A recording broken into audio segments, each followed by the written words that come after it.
जय गुरुदेव। आज हम कोई संत कथा शुरू नहीं कर रहे हैं। आज हम एक ज़रूरत को समझ रहे हैं। एक ऐसी ज़रूरत जो इतिहास की किताबों में नहीं बल्कि इंसान के भीतर से जन्म लेती है। जरा आप उस समय को महसूस कीजिए जब चारों तरफ मंदिर थे, मस्जिदें थी, पूजा पाठ था, नमाज थी, धर्म हर जगह था, लेकिन फिर भी मन खाली था। ईश्वर का नाम लिया जा रहा था, लेकिन ईश्वर की अनुभूति किसी के भी भीतर नहीं थी। समस्या ये नहीं थी कि लोग ईश्वर को मानते नहीं थे। समस्या ये थी कि ईश्वर दूर हो गया था, किताबों में बंद, रीति रिवाजों में कैद, डर के घेरे में रखा हुआ। धर्म इंसान को जोड़ने के लिए था, लेकिन वो इंसानों को बांटने लगा था। कोई ऊंचा था, कोई नीचा था, कोई शुद्ध था, कोई अशुद्ध था, और आम आदमी डर में जी रहा था।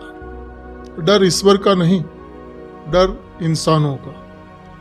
लोग कर्म कांड निभा रहे थे, लेकिन कोई नहीं जानता था कि वो ये सब क्यों कर रहा है। लोग बोल रहे थे, लेकिन कोई सुन नहीं रहा था। ग्रंथ पढ़े जा रहे थे, लेकिन समझे नहीं जा रहे थे।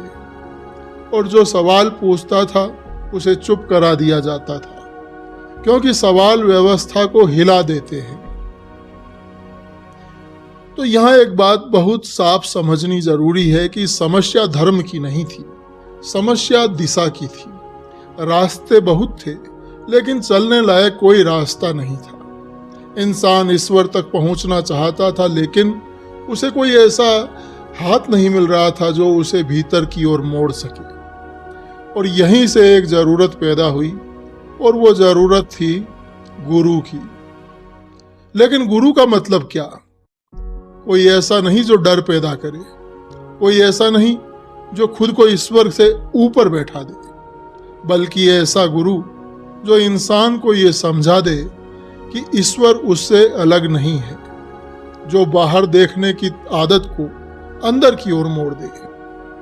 अब सवाल उठा कि अगर गुरु इतना जरूरी था, तो फिर एक ही गुरु क्यों नहीं आया? क्यों एक के बाद एक गुरु आते चले गए? इसका जवाब बहुत ही सीधा है।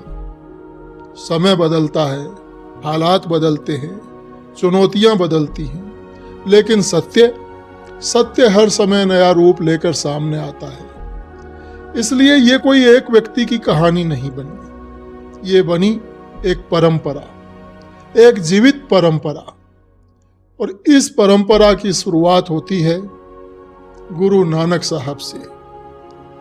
तो आज हम उनके जीवन के बारे में नहीं, आज हम बस इतना समझेंगे कि उन्होंने क्या अलग किया।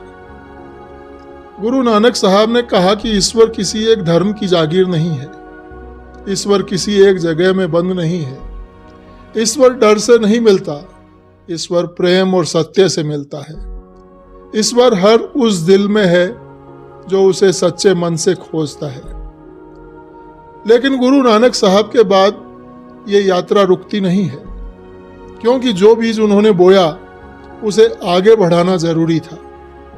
इसलिए गुरु नानक साहब के बाद गुरु अंगद देव जी महाराज आए, गुरु अमरदास जी महाराज आए, गुरु रामदास जी महाराज आए, और फिर गुरु अर्जुन देव जी महाराज आए, जिन्होंने सत्य के लिए बलिदान दिया।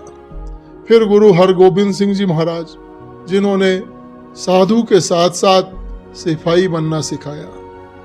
और ये परंपरा धीरे धीरे साहस, सेवा और त्याग की मिसाल बनती चली गई।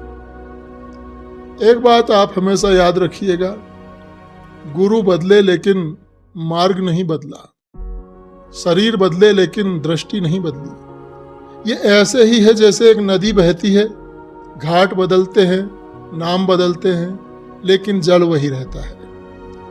इन 10 गुरुओं की परंपरा में कहीं शब्द है, कहीं सेवा है, कहीं त्याग है, कहीं तलवार है, कहीं करुणा है, कहीं क्रांति है, लेकिन केंद्र में हमेशा एक ही चीज है, वो है सत्य।